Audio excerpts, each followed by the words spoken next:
अस्सलामुअलैकुम फ्रेंड्स, उम्मीद है कि आप सब खैरियत से होंगे। आज का हमारा जो टॉपिक है मिथाइल अल्कोहल और इसके जो प्रीवियस लेक्चर था उसमें मैंने इसका इंट्रोडक्शन, इसकी प्रिपरेशन और इसकी फ़िज़िकल प्रॉपर्टीज़ मैंने आपको समझाई थी। ठीक है, सो आज के इस लेक्चर में जो है केमिकल प्रॉपर्टीज़ के बारे में डिस्कस करेंगे कि इसकी केमिकल प्रॉपर्टीज़ को देखें किस तरह से ये जो है केमिकली इम्पोर्टेंट है।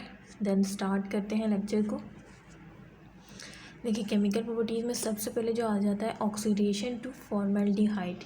इसका मतलब ये है कि अगर आप मिथानॉल की ऑक्सीडेशन कराएंगे तो वो किस में चला जाएगा, मतलब वो रिएक्शन करने के बाद ऑक्सीडेशन के प्रोसेस से गुजरने के बाद मिथानॉल वो किस में कन्वर्ट हो जाएगा, फॉर्मेल्डिहाइड में कन्वर्ट हो जाएगा। ठीक है, क्योंकि इस हेडिंग में बच्चे कंफ्यूज हो जाते हैं कि हमें ये हेडिंग मुझे समझ नहीं आई। तो इसका मतलब ये है कि ऑक्सीडेशन टू फॉर्मेल्डिहाइड मीन अगर आप मिथानॉल की ऑक्सीडेशन करवाएंगे तो फॉर्मेल्डिहाइड में कन्वर्ट होगा। ठीक है, सो स्टार्ट करते हैं। Methanol is oxidise. मिथानॉल जो है क्या हो जाता है, ऑक्सीडाइज हो जाता है टू फॉर्मेल्डिहाइड। किस में, फॉर्मेल्डिहाइड, जिसका फॉर्मूला क्या है HCHO। ये जो CHO है ना, ये फॉर्मेल्डिहाइड ग्रुप को शो करता है। ये मैं आगे आपको चैप्टर 9 में हर टॉपिक की डिटेल है। ठीक है, एल्डिहाइड फैमिली को ये शो करता है CHO। अब ये फॉर्मेल्डिहाइड में क्यों कह रही हूँ, क्योंकि एक H है।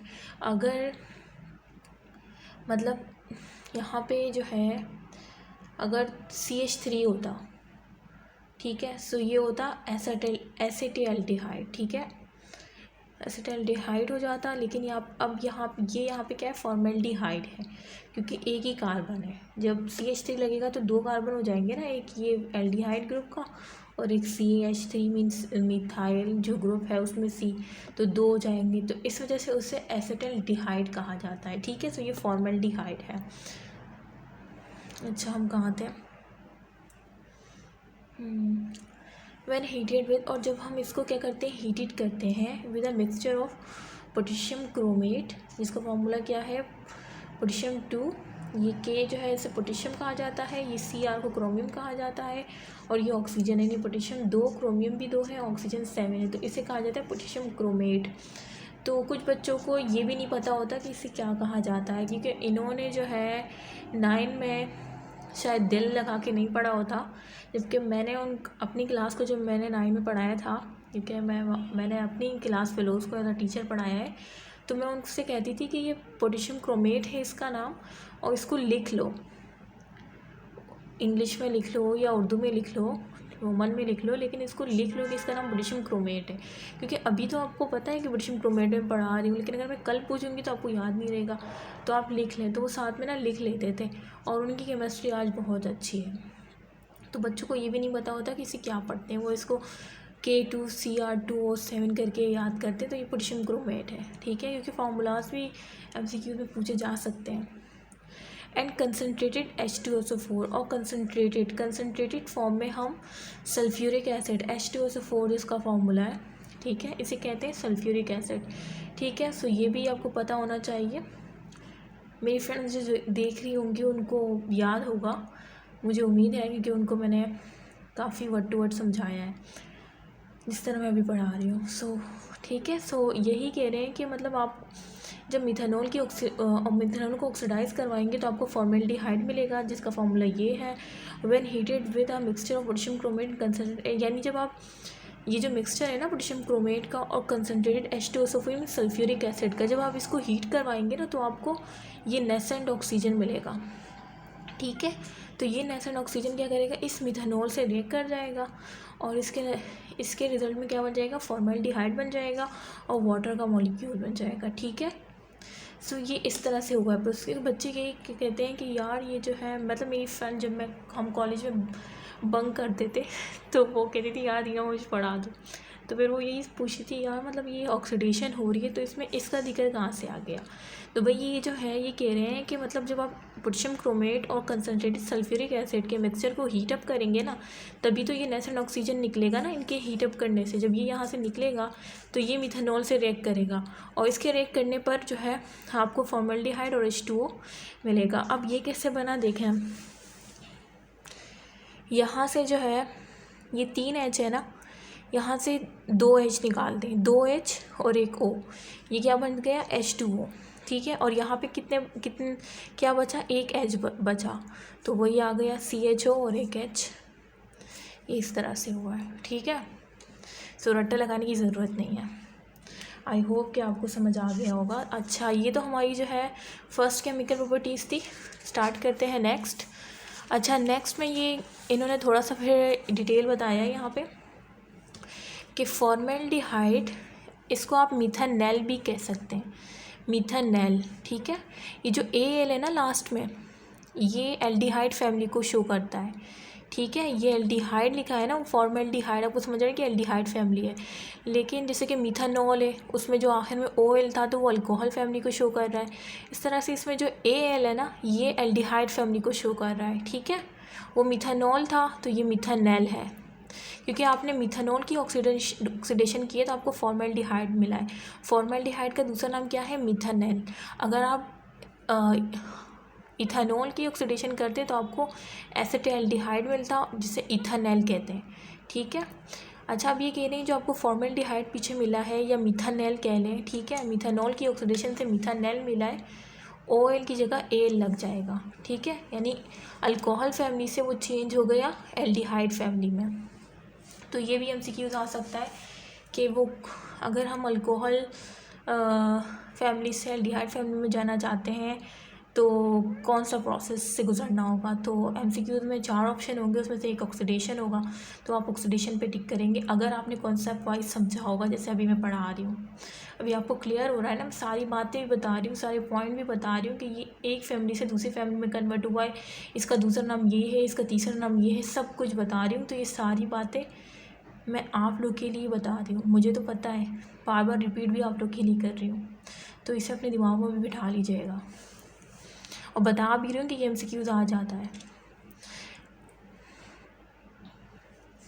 फॉर्मेल्डिहाइड मिथानेल इस फर्दर, अब ये जो फॉर्मेल्डिहाइड है HCHO, या जिसे मिथानेल कह लें, जो पीछे मैंने पढ़ा है, इसको अगर हम फर्दर ऑक्सीडाइज़ करेंगे, ठीक है, फर्दर ऑक्सीडाइज़ क्या होगा, दोबारा से आप पोटेशियम क्रोमेट और कंसनट्रेट H2SO4 के इस मिक्सचर को हीटअप करेंगे, जिससे नेसेंट ऑक्सीजन मिलेगी, और फिर वो नेसेंट ऑक्सीजन मिथानेल के साथ रिएक्ट होगी, जिस तरह से मिथानॉल के साथ हुई थी। ठीक है, और फिर जब मिथानेल के साथ वो नेसेंट ऑक्सीजन रिएक्ट करेगी तो आपके पास क्या बन जाएगा, फॉर्मिक एसिड।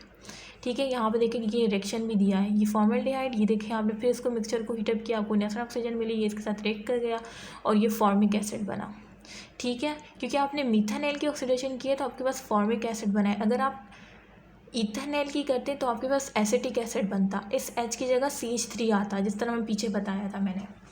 ठीक है, सो टू फॉर्मिक एसिड या मिथानोइक एसिड भी कह सकते हैं इसको, with the same oxidising mixture, यानी सेम ऑक्सीडाइजिंग मिक्सचर, ये सेम ही ऑक्सीडाइजिंग मिक्सचर लिया है ना, तो ये भी आ सकता है कि MCQs में कि ऑक्सीडेशन में कौन सा मिक्सचर यूज़ होता है। तो आपको पता होना चाहिए कि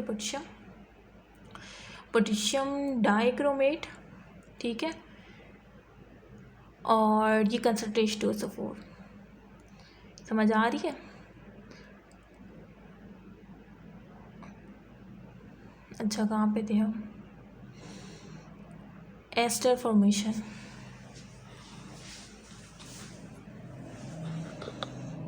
अब ये हमारा जो है सेकंड है वो है एस्टर फॉर्मेशन, कि किस तरह से हम एस्टर जो है वो फॉर्म करते हैं मिथानॉल से। तो methanol react with acetic acid, अगर मिथानॉल को आप रिएक्ट करवाएं एसिटिक एसिड से, देखिए CH3 में कह रही थी ना कि अगर इस H की जगह ये जो COOH है ना, ये एसिड की फैमिली को शो कर रहा है। अगर एक होगा तो फॉर्मिक एसिड या मिथानोइक एसिड, अगर 2 होंगे मतलब CH3 होगा तो 2 कार्बन हो जाएंगे ना, तो फिर एसिटिक एसिड होगा। देखो ये इस H की जगह CH3 लग गया तो ये एसिटिक एसिड है, सही है। तो ये कह रहे हैं कि मिथानॉल लिया आपने और उसको रिएक्ट करवाया एसिटिक एसिड से, CH3COOH से, ठीक है, टू फॉर्म एन एस्टर। तो इन्होंने क्या फॉर्म किया, एस्टर फॉर्म किया। एस्टर जो है ना उसका ये जो है ये इसका, मैं यहाँ पे ये पेन है मेरे पास, पेंसिल होती तो मैं लिख लेती क्योंकि बुक गंदी हो जाएगी। 2 मिनट रुके, मैं आपको ये एस्टर फैमिली का बताती हूँ कि इसका ये एस्टर फैमिली का सिंबल है। ये जो डबल ओ है ना, ये इस कार्बन के साथ इसने डबल बॉन्ड बनाया है और ये एक ऑक्सीजन इसके साथ अटैच है, तो ये एस्टर फैमिली को शो करता है। तो इससे आप डाई मिथाइल एस्टर भी पढ़ सकते हैं, क्योंकि एक मिथाइल दूसरा मिथाइल, तो इससे आप क्या पढ़ेंगे, डाई मिथाइल। और ये जो सिंबल है ना, ये वाला, ये एस्टर फैमिली को शो कर रहा है, तो डाई मिथाइल एस्टर। जिस तरह से ये एसिड फैमिली को शो कर रहा है COOH, ठीक है, जिस तरह से एल्डिहाइड था, ये एल्डिहाइड फैमिली को शो कर रहा है, इस तरह से ये एस्टर फैमिली को शो कर रहा है। जब मीथानॉल और एसिटिक एसिड को आप ब्रेक करवाएंगे तो आपके पास ईस्टर फॉर्मेशन होगी, ठीक है, डाई मिथाइल ईस्टर बना, या आप इसे मिथाइल एसीटेट भी कहते हैं, क्योंकि ये मिथाइल, ठीक है, ये इसकी ब्रांच हो गई, और ये 2 है तो एसीटेट आ जाएगा, ठीक है, मिथाइल एसीटेट, और साथ में वाटर मॉलिक्यूल भी प्रोड्यूस होगा, ठीक है। अच्छा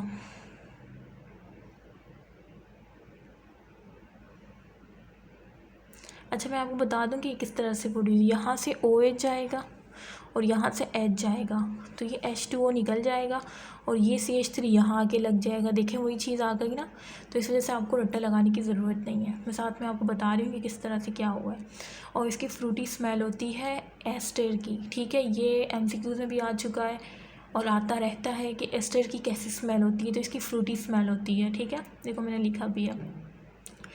अच्छा, और मैंने बता दिया कि ये COO जो है ना, ये COO मतलब क्या है कि ये कार्बन और इसके ऊपर ये ऑक्सीजन का डबल बॉन्ड, और यहाँ से ये ईस्टर फैमिली को शो कर रहा है, ठीक है, देखिए मैंने पेन से ही कर दिया, ठीक है, ये ईस्टर फैमिली को शो कर रहा है। अच्छा, तो ये तो हो गया सेकंड। अब थर्ड है reaction with halogen acid. Mean अगर आप रिएक्शन करवाएंगे हेलोजन एसिड के साथ, तो methanol react with halogen acid. जब मिथानॉल को आप रिएक्ट करवाएंगे हेलोजन एसिड से, हेलोजन एसिड क्या होगा, हेलोजन फैमिली कौन सी होती है, क्लोरीन, ब्रोमीन, आयोडीन, फ्लोरीन, ये सब जो है ना, ये हेलोजन फैमिली होती है, ठीक है। सो उसमें फॉर एग्जांपल आपने क्लोरीन ले लिया, ठीक है, और हाइड्रोजन लगा लिए, तो हेलोजन एसिड इसे कहते हैं, ठीक है, हेलोजन एसिड HCl, ये क्लोरीन हेलोजन फैमिली से बिलोंग करता है, तो इस वजह से हेलोजन एसिड में कुछ भी ले सकते हैं आप, हाइड्रोजन ब्रोमाइड भी ले सकते हैं, हाइड्रोजन आयोडाइड भी ले सकते हैं, ठीक है। तो यही कह रहे हैं कि अगर आप रिएक्शन करवाएंगे हेलोजन एसिड से, किसका, मिथेनॉल का ना, मिथेनॉल के बारे में ही पढ़ रहे, मिथेनॉल की केमिकल प्रॉपर्टीज़ पढ़ रहे हैं, ठीक है। आप इधर लिख भी सकते हैं रिएक्शन विद हेलोजन एसिड या methanol reaction with halogen acid, ठीक है, ताकि आप कंफ्यूज ना हो। Methanol react with halogen acid, जब मिथेनॉल रिएक्ट करता है हेलोजन एसिड से, लाइक HCl, देखो फॉर एग्जांपल, यानी लाइक अगर हमने HCl ले लिया टू फॉर्म मिथाइल क्लोराइड, तो क्या बनेगा, मिथाइल क्लोराइड बनेगा। किस तरह से, ये जो OH है ना, ये निकल जाएगा और यहाँ से ये हाइड्रोजन निकल जाएगा, ये दोनों H2O बना लेंगे और ये Cl यहाँ आ जाएगा, तो ये मिथाइल क्लोराइड बन जाएगा, water molecule. This reaction is catalyse by zinc chloride, और ये जो रिएक्शन होता है ना, ये कैटेलाइज होता है किसके ज़रिए, जिंक क्लोराइड के ज़रिए, मतलब ये एज अ कैटलिस्ट यहाँ पे एक्ट करता है। तो ये भी MCQs में आ चुका है कि जब मिथेनॉल रिएक्शन करता है हेलोजन एसिड से, तो वहाँ पे कौन सा कैटलिस्ट यूज़ होता है या कौन सा कंपाउंड से कैटेलाइज करता है, तो वो जिंक क्लोराइड होता है, ठीक है।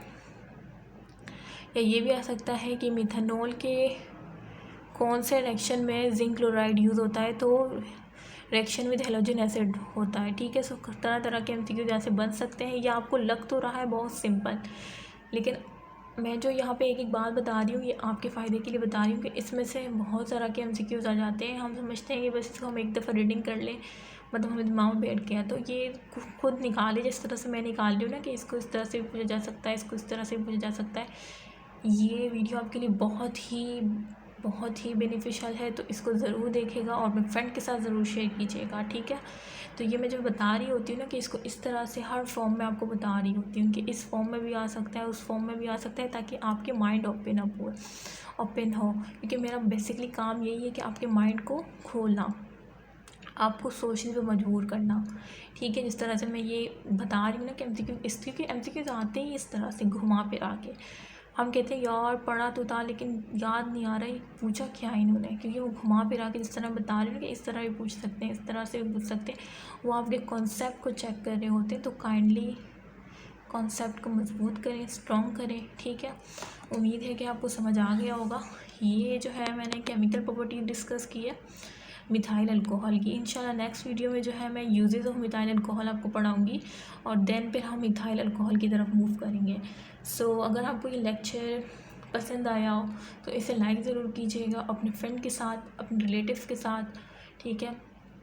और मुख्तलिफ़ ग्रुप्स जो आपने ज्वाइन किए हैं वहाँ पे ज़रूर शेयर कीजिएगा ताकि हर मुसलमान जो है इससे फ़ायदा उठा सके।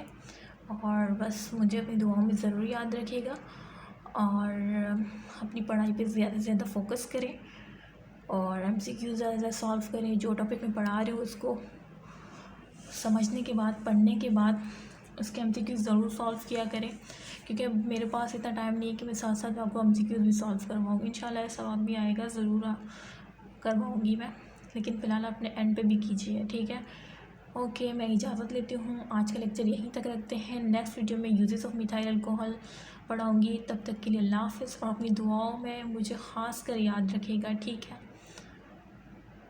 और मुझे जो है बेसिकली मेरी ये वीडियो और ये चैनल बनाने का कोई मकसद नहीं था सिवाय ये कि मैं जो है, क्योंकि जब कॉलेज में मेरी फ्रेंड्स कहती थी यार हम तुम्हारे घर आ जाएं पढ़ने के लिए, मैं कहती थी यार मेरे पास खुद टाइम नहीं होता, पूरा दिन मेरा बाहर गुजरता है, रात को फिर थोड़ा जो रिलैक्सेशन का टाइम होता है उसमें भी कोई टेस्ट वगैरह होता है, ठीक है। सो मेरा ये मकसद यही था कि ताकि वो लोग जो मेरे घर नहीं आ सकते और घर आते भी फिर भी बस टाइम नहीं होता, कॉलेज में, कोचिंग में, हम स्कूल में बैठ के पढ़ते थे, तो उनके लिए चैनल मैंने क्रिएट किया ताकि वो कहीं भी हो तो देख सकें।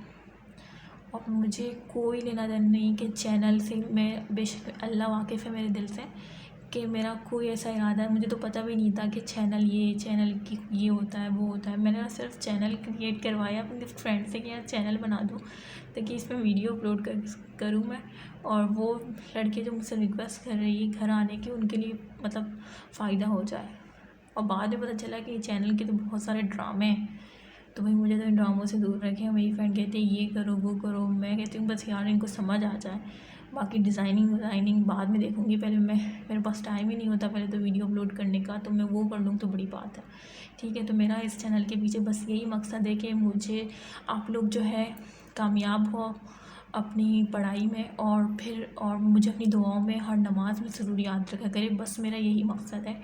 और मुझे लगता है कि मैं हर मुसीबत से, अल्लाह ताला मुझे हर मुसीबत से बचा लेता है, और फिर मैं कहती हूँ ये आप लोग की दुआओं का नतीजा है। बेशक आप लोग मुझे बहुत प्यार करते हैं, बहुत दुआएं करते हैं, मैं आप लोग की कमेंट देखती हूँ, कभी कभार रिप्लाई भी कर देती हूँ, मोस्टली मेरे पास टाइम नहीं होता। So thank you so much for all your support and loves. So okay, मैं ज़्यादा चाहती हूँ।